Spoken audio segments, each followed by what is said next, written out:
Imagine this. You wake up one morning, reach for your phone, and before you even register consciousness, you're scrolling. Your eyes glaze over as you swipe past an endless stream of videos, headlines, and dopamine-inducing micro-rewards. A notification pops up, a like, a comment, a momentary rush of satisfaction. But before you can even process it, you're already moving on to the next hit. Now pause. Did you choose to do this? Or did something deeper, something unseen choose for you? This is the paradox of modern existence. We believe we are in control, yet we are enslaved by something we barely understand. You think you are making conscious decisions, what to watch, what to eat, when to work, but beneath every choice lurks a hidden puppeteer, dopamine. It doesn't scream. It doesn't force. It seduces. It rewards. It makes you feel good, so you keep coming back, unknowingly reinforcing invisible chains.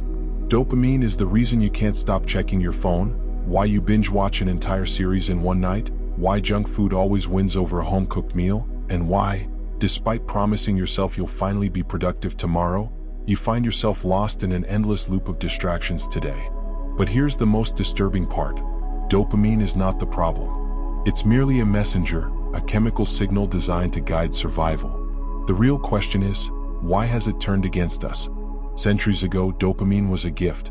It rewarded those who pursued food, shelter, and meaningful social connections, driving humanity to innovate, to build, to thrive.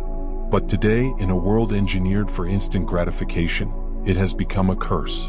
We have access to limitless stimulation at the tap of a screen. Fast food, social media, pornography, endless novelty. Each hit promises satisfaction but delivers emptiness. You get the pleasure but not the fulfillment, the excitement but not the meaning. And so, like a rat in a lab experiment, you keep pressing the lever, seeking the next dopamine rush, hoping that maybe, just maybe, this time will be different. But it never is. Have you ever wondered why? Why is it that the more we chase pleasure, the more miserable we become? Why is it that we live in an era of peak entertainment, yet depression and anxiety have skyrocketed? Why do we have more choices than ever before, yet feel more lost than any generation in history? Could it be that the thing we desire most, pleasure, is the very thing that is enslaving us? Now ask yourself, when was the last time you sat in silence, without stimulation, without the urge to check your phone, without the need to escape? Most people can't remember. The world has rewired your brain. Every beep, every buzz, every flash of light is reshaping the way you think, the way you feel, the way you exist. Your brain is no longer seeking truth, depth, or wisdom. It is seeking the next hit. But what happens when an addict no longer controls the addiction? When the addiction controls them? This is the question no one wants to ask, because to answer it means confronting an uncomfortable truth. We are not free. Not truly. Not anymore. And until we understand why, we never will be. But to understand the depth of this prison, we must first uncover its roots. Where did this hidden force come from? Why does it have such power over us? And is there a way to escape? The answer lies not just in psychology but in philosophy, in history, in the very fabric of human nature itself. Let's go deeper. What if I told you that everything you desire, every craving, every impulse, every rush of pleasure, has never truly been about happiness? That dopamine was never designed to make you feel good, but to keep you wanting, chasing, consuming? This is the illusion. You don't seek pleasure. You seek anticipation. Dopamine is not the happiness chemical. It is the molecule of pursuit, of craving. It is what makes the gambler place one more bet, what keeps the addict coming back for another hit, what compels you to check your notifications every 5 minutes, even when you know there's nothing there. But the moment you get what you wanted, the pleasure fades. You binge an entire season of a show, only to feel empty the moment the credits roll. You chase likes and comments on social media, yet none of them truly satisfy. You buy things you don't need, thinking they'll bring happiness, only to be left with an even greater void. Carl Jung, one of the greatest minds in psychology, once wrote, "Man's task is to become conscious of the contents that press upward from the unconscious." But modern society doesn't want you to become conscious. It wants you distracted. Because a distracted mind is an obedient mind. Think about it. Everything around you is designed to hijack dopamine. Social media platforms are engineered to be addictive. Food scientists formulate products to trigger maximum craving. Dating apps gamify human connection. Even the news thrives on outrage, because outrage is stimulating. It's not a conspiracy, it's just neuroscience. Your brain evolved in an environment of scarcity. Food was scarce, information was scarce, pleasure was scarce.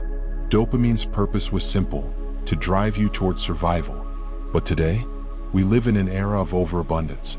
Infinite entertainment, infinite food, infinite distractions.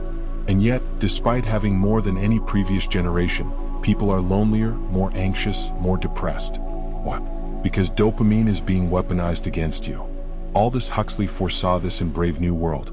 Unlike Orwell, who warned of oppression through force, 1984, Huxley warned of oppression through pleasure, a world where people are controlled not by pain, but by endless, meaningless gratification. And we are living in it. Think about the last time you were truly bored. Just sitting doing nothing. No phone, no TV, no distractions. How long did it take before you reached for something? That discomfort you feel? That's withdrawal. Not from a drug, not from alcohol, from dopamine itself. Nietzsche understood this trap long before modern neuroscience. He wrote about The Last Man, a vision of a society where people no longer strive for greatness but for comfort, where ambition is replaced by entertainment, where people are numb, passive, enslaved by pleasure. Sounds familiar, doesn't it? Junk food instead of real nutrition, porn instead of real intimacy, TikTok instead of real knowledge, outrage instead of real action, dopamine loops everywhere. And here's the cruelest part: the more you indulge, the weaker you become. Your brain adapts. The more stimulation you consume, the more numb you become to it. What once excited you now feels dull. So you seek more extremes, more novelty, more intensity. And still it's never enough. This is how addiction works. This is why people fall into cycles of self-destruction, of chasing highs that only leave them feeling emptier. Not because they lack discipline, but because they are fighting against their own biology. So the real question is, can you escape? Is it possible to break free from a system designed to keep you addicted? Can you reclaim your mind from forces that have spent decades perfecting the science of your enslavement? The answer is yes, but it requires a rebellion. A rebellion against the very thing your brain has been conditioned to crave. But before we explore how to break free, we must first confront the consequences of staying trapped. Because if you don't wake up now, you may never wake up at all. What happens when a society is built on endless craving? You see it everywhere. The man who scrolls for hours but never reads a book. The woman who chases validation on social media but never feels seen. The teenager who can't sit through a meal without checking their phone. The businessman who has everything, money, status, power, yet feels utterly empty inside. And yet they keep chasing. We all do. Because deep down there is a silent fear. What happens when the stimulation stops? The silent collapse of attention and willpower. Imagine trying to hold a thought, a single idea, for more than a few moments. Can you? Try it now. Close your eyes. Focus on just one thought. No distractions. No interruptions. How long before your mind starts to wander? How long before an urge, an itch to check your phone, to switch tabs, to do anything but sit still, takes over?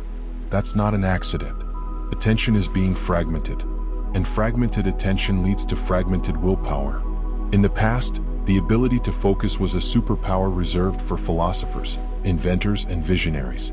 But today, it's nearly extinct. Studies show that the average human attention span has dropped below that of a goldfish.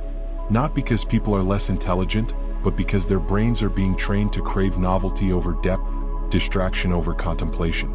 And when you lose attention, you lose control. Because if you can't hold focus, how can you learn deeply? If you can't delay gratification, how can you achieve anything great? If you can't resist impulse, how can you ever be truly free? A generation of the numb and overstimulated. But the worst part isn't just the distraction. It's the numbness. The more dopamine you consume, the more desensitized your brain becomes. The music you once loved feels dull now. The goals that once excited you now feel like obligations. The people you once cared about, slowly they start to fade into background noise. This is dopamine resistance, where nothing feels good anymore unless it's extreme. That's why you see people needing louder music, faster content, harder drugs, riskier behavior, because normal life no longer stimulates them. This is why people feel empty even when they have everything. And the worst part? They don't even realize it's happening. They assume they're just unmotivated, that life is just boring, that the world is just meaningless. But it's not the world that changed. It's them. They have been overstimulated into apathy. Arthur Schopenhauer once wrote, "Wealth is like seawater. The more we drink, the thirstier we become." He was talking about materialism. But today it applies to dopamine itself. The more you consume, the emptier you feel. The emptier you feel, the more you consume. It is a perfect cycle of self-destruction. And if you think this is just a personal struggle, think again. The cultural collapse. When a society becomes addicted. When individuals become addicted, they suffer. When entire societies become addicted, civilizations collapse. Look at history.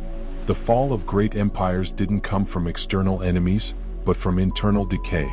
Rome fell not just because of invasions, but because its people became indulgent, passive, obsessed with pleasure over purpose. Nietzsche warned of this in his idea of the last man, a future where people no longer seek greatness but comfort. A society where no one strives, no one suffers, no one creates, because pleasure has replaced meaning. Does that sound familiar? We live in an era where people would rather be entertained than enlightened, where algorithms decide what you watch, what you buy, what you believe, where the most valuable commodity is not gold, oil, or land, but your attention. Because if they control what you crave, they control you.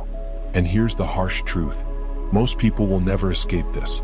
They will stay trapped, cycling between highs and lows, endlessly chasing, endlessly consuming. They will live their lives as slaves to their impulses, their addictions, their distractions, without ever realizing it. Unless they choose to wake up. Because there is a way out. A way to reclaim your mind, your focus, your willpower. But it requires something radical. A rebellion against everything you have been conditioned to believe. The question is, are you ready to break free? You wake up one morning and for the first time in years, you don't immediately reach for your phone. No notifications, no scrolling, just silence. For a moment, it feels unnatural, almost wrong. Your brain itches for a hit of dopamine like a starving animal hunting for food. But this time you resist, and in that resistance something happens. You begin to notice the world again. The quiet hum of the morning. The weight of your thoughts, no longer drowned out by artificial noise. A sense of clarity that feels alien, yet unmistakably real. This is the moment of awakening. The moment you step outside the machine that has been controlling you. But escaping is not easy. Because breaking free from dopamine addiction isn't just about quitting bad habits. It's about rewiring your entire mind. The dopamine detox. The first step to freedom. There is a reason why monks renounce pleasure. Why great thinkers of the past isolated themselves from distraction. Because clarity is impossible in an overstimulated mind. And that's why the first step to breaking free is dopamine detoxification. A temporary reset to regain control over your cravings. Here's what it looks like. For one full day, cut out all unnatural dopamine triggers. No social media. No processed junk food. No video games. No YouTube. No Netflix. No instant gratification. Do nothing but engage in deep, slow activities. Read a book. Go for a walk. Meditate. Write. Reflect. Feel the discomfort, because that discomfort is your brain starving for cheap stimulation. At first, it feels unbearable, like withdrawal from a drug, because that's what it is. You have been conditioned to fear boredom, when in reality, boredom is the gateway to creativity, to deep thought, to genuine self-discovery. But if you can sit with the discomfort long enough, something strange happens. Your mind recalibrates. The world starts to feel alive again. A simple breeze against your skin feels like poetry. A deep conversation feels more rewarding than any social media validation. Books, once a struggle, become gateways to new dimensions of thought. This is dopamine reset, the first act of rebellion against the forces that have been manipulating you. But detoxing is only the first step. The real transformation begins when you redefine your relationship with dopamine itself. Reclaiming control, the art of intentional dopamine. Dopamine itself isn't the enemy, it's a tool. The problem is that most people let it control them, when in reality you should be controlling it. The secret isn't to remove dopamine from your life, but to redirect it toward things that serve you. Here's how. Delay gratification on purpose. Every time you crave a quick dopamine hit, whether it's junk food, social media, or binge watching, pause. Wait 10 minutes before indulging, then 30 minutes, then an hour. Stretch the gap. Why? Because the longer you delay, the more you train your brain to resist impulse and build discipline. Associate dopamine with effort, not ease. Instead of getting dopamine from passive consumption, get it from creation and challenge. Dopamine from scrolling? Replace it with dopamine from reading. Dopamine from video games? Replace it with dopamine from mastering a real skill. Dopamine from social media validation? Replace it with dopamine from meaningful human connection. The goal is to earn your dopamine, not steal it. Make boredom your weapon. Every time you feel the urge to distract yourself, don't escape it. Sit in it. Feel the discomfort. Let your thoughts wander. Let your mind explore ideas deeper than surface-level stimulation allows. Because in that boredom, something powerful emerges. Clarity. Nietzsche once said, "He who has a why to live can bear almost any how." But to find your why, you must first learn to be alone with your thoughts. The few who escape. Why most people never break free. Here's the hard truth. Most people will never escape dopamine addiction. They will continue to chase cheap pleasure. They will justify their distractions. They will tell themselves, "I'll change tomorrow," but tomorrow never comes.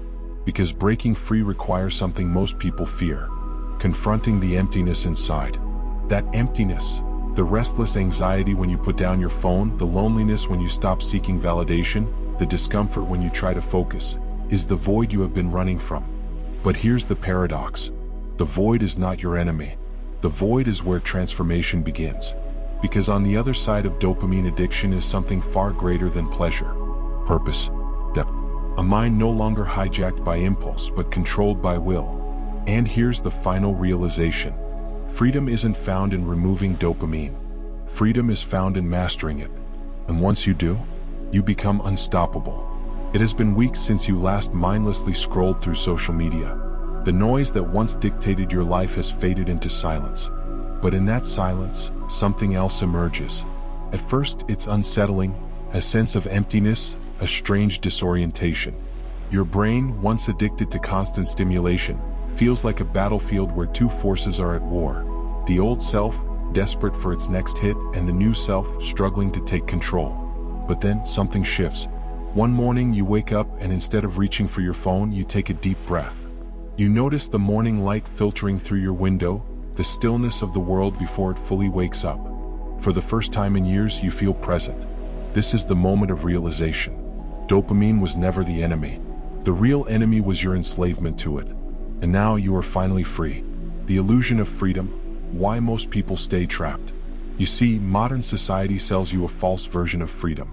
You are told that freedom means doing whatever you want, whenever you want. Unlimited entertainment, instant gratification, the ability to escape discomfort at the push of a button. But is that really freedom? Or is it just another form of slavery, one where the chains are invisible but the prison is real? Think about it. If you can't sit in silence without feeling restless, are you really free? If your happiness depends on digital validation, who is in control? You or the algorithm? If you can't resist instant pleasure, are you leading your life or is something else leading you? The great thinkers of the past knew this truth. Nietzsche warned of the dangers of a society obsessed with comfort, calling it the last man, a being so addicted to pleasure that he loses all ambition, all depth, all meaning. Carl Jung spoke of the shadow self, the hidden part of us that, when ignored, seeks control through compulsions and addictions. And Fyodor Dostoevsky, in Notes from Underground, captured the unsettling truth of human nature. We don't just seek happiness, we seek struggle, depth, meaning. But modern society has removed all struggle. It has replaced it with endless distractions, artificial stimulation, and a version of reality so shallow that it numbs you into submission. And the most tragic part? Most people never question it. The final realization, what no one tells you about dopamine. Here is the truth they don't want you to know. Dopamine is not just a chemical. It is the currency of your attention. Every moment of your life, someone is bidding for it.